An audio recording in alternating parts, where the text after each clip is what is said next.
ఈ ఏడాది సంక్రాంతి కానుకగా సూపర్ స్టార్ మహేష్ బాబు నటించిన గుంటూరు కారం విడుదలై ఫ్యామిలీ ఆడియన్స్ నుంచి యునానిమస్ పాజిటివ్ టాక్ను సంపాదించుకుంది. అలానే కలెక్షన్లను కూడా మంచిగానే రాబట్టింది. ప్రస్తుతం గుంటూరు కారం చిత్రం ఓటీటీలో స్ట్రీమింగ్ అవుతుంది. గుంటూరు కారం చిత్రం సక్సెస్ అయినా కూడా మరోవైపు మహేష్ అభిమానులు కాస్త దిగులుగా ఉన్నారు. ఎందుకంటే మహేష్ ప్రస్తుతం రాజమౌళితో సినిమా చేస్తున్నాడు.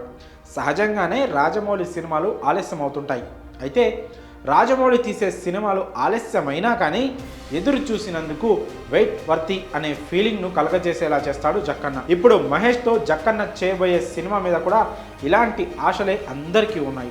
ఇప్పటికే అందరి అంచనాలకు మించి రాజమౌళి ఈ సినిమా కథను సిద్ధం చేసినట్లు సమాచారం. ఈ కథ బాధ్యతను విజేంద్ర ప్రసాద్ ఎంతో అద్భుతంగా పూర్తి చేశారని ఇండస్ట్రీలో టాక్ నడుస్తోంది. అయితే ఈ మూవీ ఫారెస్ట్ అడ్వెంచర్ స్టోరీతో రాబోతుందని తెలియజేశారు మేకర్స్. త్వరలోనే ఈ సినిమా షూటింగ్ను కూడా ప్రారంభిస్తారని తెలుస్తోంది. అయితే ఇప్పుడు ఈ సినిమాకు ఏ టైటిల్ను ఫిక్స్ చేస్తారు అనే దానిపై ప్రస్తుతం డిస్కషన్స్ నడుస్తున్నాయి. ఈ మూవీకి మహారాజా లేదా చక్రవర్తి అనే టైటిల్స్ను పెట్టారని అనుకుంటున్నారట.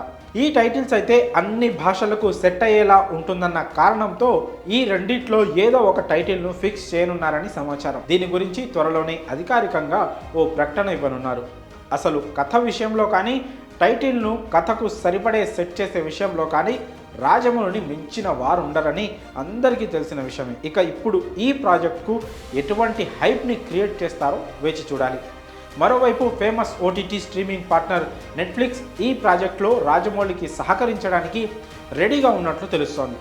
చూడబోతుంటే ఈ సినిమాను తన క్రితం సినిమాల కంటే భారీగానే ప్లాన్ చేసినట్టున్నాడు జక్కన్న. మరి మహేష్ రాజమౌళి కాంబోకి చక్రవర్తి మహారాజా అనే ఈ రెండు టైటిల్స్లో ఏదో ఒకటి అయి ఉంటుందని వస్తున్న వార్తలపై మీ అభిప్రాయాలను కామెంట్ రూపంలో తెలియజేయండి. అలాగే ఈ రెండు టైటిల్స్తో రాజమౌళి మహేష్ కాంబోకి సెట్ అయ్యే టైటిల్ ఏదనో మీరు భావిస్తున్నారో అది కామెంట్స్ రూపంలో తెలియజేయండి.